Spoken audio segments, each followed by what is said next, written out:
L'Australie brûle depuis plusieurs mois maintenant. Depuis, c'est l'équivalent de 2 fois la Belgique qui est partie en fumée. Des centaines de milliers d'habitants ont été évacués, 25 personnes ont été tuées et plus d'1 milliard d'animaux ont péri dans les flammes selon l'université de Sydney et la WWF. Des pays se sont mobilisés pour venir en aide à cette île géante. Les dons se multiplient notamment depuis la forte couverture médiatique il y a 2 semaines.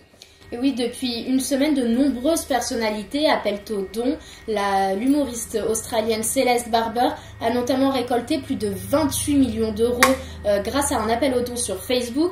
Nicole Kidman et Pink ont chacune fait un don de 500 000 dollars. L'acteur australien Chris Hemsworth, qui a interprété Thor, a donné pour lui 1 million de dollars. Sur les réseaux sociaux aussi, les dons affluent. Une jeune femme de 20 ans a posté un tweet indiquant qu'elle enverrait une photo d'elle nue à chaque personne faisant un don de 10 dollars ou plus pour lutter contre les feux de forêt en Australie. Aujourd'hui, elle a récolté plus de 1 million de dollars. Alors les dons affluent ces derniers jours, certes, mais il a fallu attendre la large couverture médiatique des incendies pour que cela arrive.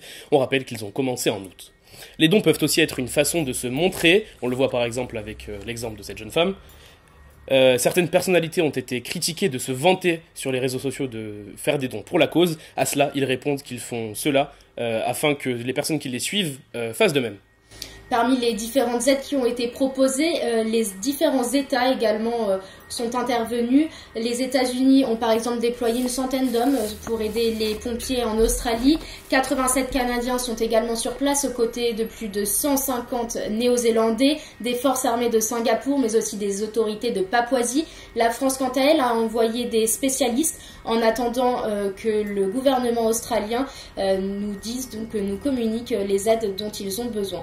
Ensuite, il faut garder à l'esprit que ces dons mettront du temps à arriver du fait de l'enclavement de l'Australie. Les prochains jours vont être cruciaux, l'incendie progresse de manière exponentielle, la situation est urgente car l'été vient de démarrer en Australie. Il faisait 48 degrés Celsius hier à Sydney. Là où on voit aussi à quel point les flammes progressent vite, c'est sur la destruction de la faune. On annonçait tout à l'heure plus d'1 milliard d'animaux morts, mais il y a une semaine à peine, le chiffre s'élevait à 500 millions. Donc l'urgence de la situation est réelle et il faut plus que des moyens financiers, des moyens humains.